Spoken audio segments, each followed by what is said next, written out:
front of your face, just clap once. Very good, thank you. We're good to go. Right. Lauren, you told me what condition you have before. Can you tell me again what you have? I have Hang on a second. air conditioner in my house. Can you tell me how old you are? Like, You're 5. Do you go to school yet? I go to co-op.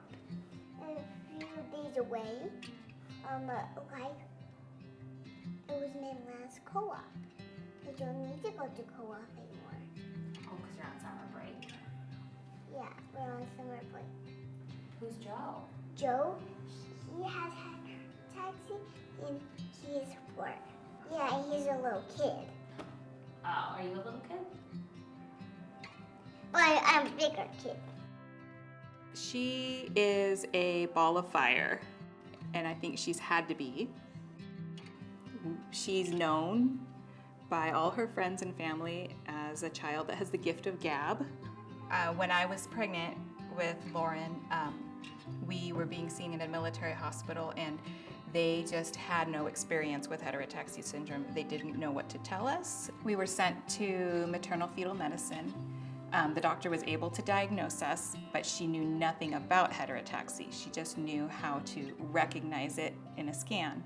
So she gave us a 2-page printout that she was able to find online, and that was terrifying. We just spent the next 10 weeks before her birth learning and trying to digest the news. And so that whole year was just this blur of trying to keep her stable.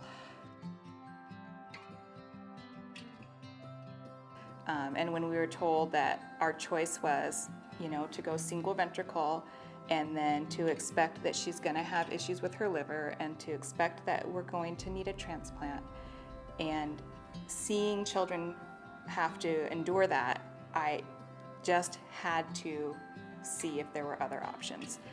Heterotaxy patients themselves urged us to get second opinions, and so we dug up our records and got all our authorizations, sent them up there.